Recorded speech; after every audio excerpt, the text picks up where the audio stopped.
Next speaker is Mark Richardson.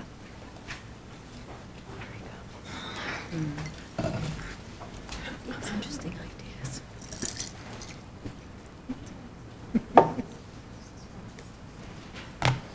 Everybody see that okay?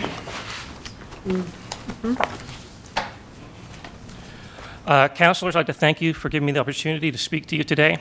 My name is Mark Richardson. I'm a small business owner, a taxpayer, a voter, and a citizen of Ward 32 in East End, Toronto. My two children are active participants in the swim programs at Fairmount Park Community Centre and Bowmore Pool during both city and TDSB hours. I want to be 100% clear. In principle, I fully support the proposed 5-year extension of the city's pool sharing agreement. My only questions and concerns that I have this morning are purely about the practical operational implementation in order to ensure the long-term viability of these 33 community facilities, which are located in 23 different wards across the city of Toronto. So let's take a look at this spreadsheet. The highlighted rows in pink on here are the 7 pools that were proposed for permanent closure in the 2012 budget. These highlighted yellow fields at the end are the Toronto District School Board ESL percentage, where the percentage of students in the attached school is greater than 50%. This provides you with a ballpark measure of the socioeconomic footprint of each school's pool catchment area. More detailed insight can be obtained by matching the StatsCan data provided in the postal codes. The detailed 2010 per pool gross visits and cost per swim data, which you only see in the pink columns, was only provided for the 7 pools you were talking about closing. So it's hard for us to compare the other pools. The data wasn't publicly released for the remaining 26 pools, and I would like you to direct city staff to provide these pool gross visit and cost per swim breakouts per pool and community centre by June 1st of every year, and those numbers should be posted on the city website for public consumption, starting with the 2011 numbers, which should be released of June 1st of this year. The previous LOU, letter of understanding, had described weekend access to the TDSB pools.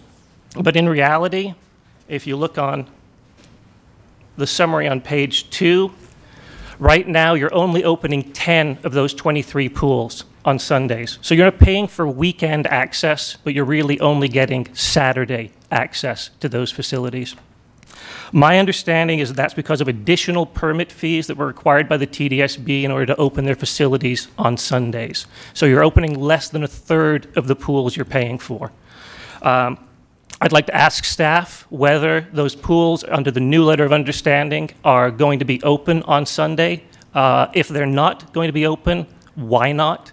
What is it about that agreement that means that we're not opening 1/3 of the pools? I also understand that the TDSB and at regular city pools, Sunday is the busiest day for drop-in swims. So you've signed an agreement, you're not opening these pools on your busiest day. And if you are going to only pick and choose which pools you're going to open, can we make it the high-risk neighborhoods?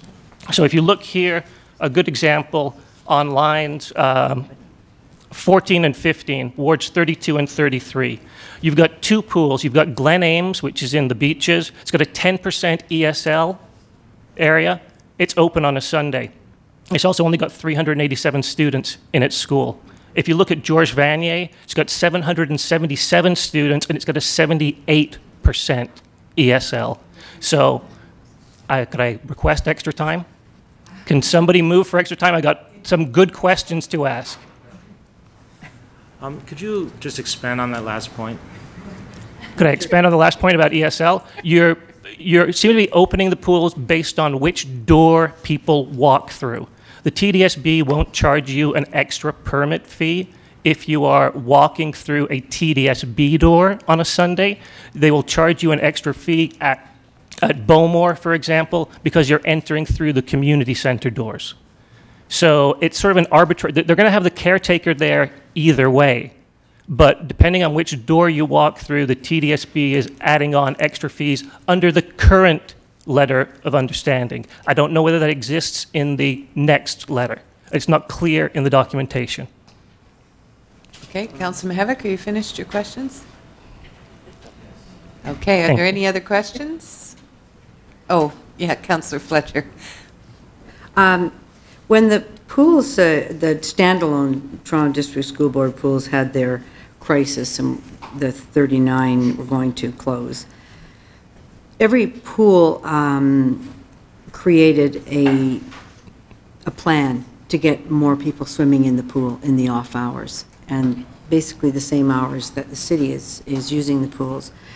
In those ones that are closed on the weekends, could you see that the school community itself and those around the community center could use those pools in much the way that Julie talked about from Franklin? My understanding is that it's cost prohibitive at the moment because you have to pay the extra TDSB permit fee for Sunday access.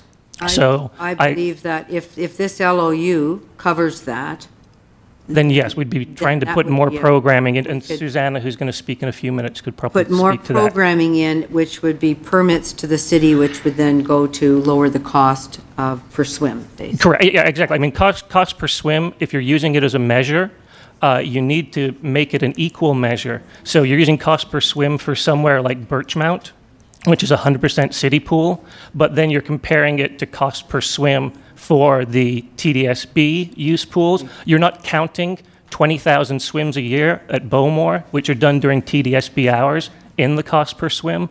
They're still citizens of Toronto. They should be included in those counts, and I'd like you to direct staff to do that. The one thing is on the open, even though it says open, you don't know whether or not there's actual community programming or programs That's running purely open. city-run drop-in swims as of Sunday 2 days ago. Right. So I don't know what the long-term, but there's a chart, a line on the column there for annual operating hours.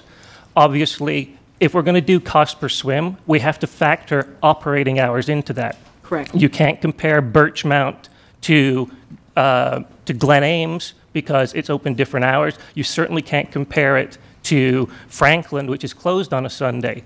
Because so if the city's going to make these choices about which pools are open, which pools are closed, then you have to account for operating hours as part of those calculations. And do you have on there the gross, the income? Only for All the the city- schools, only for the pools that were proposed to be closed, because the city does not release those numbers. I'd like you to start releasing those You've numbers. got gross expenditure. Gross expenditure, I just didn't have enough space on the spreadsheet. Pardon me? I didn't have enough space on the spreadsheet, but that column is available on gross income. The gross income based on the swim programs that the city runs. Yeah, and it's in all the reference sources for this are in the bottom of the document there. All right, thank you. Thank you very much. Any other questions?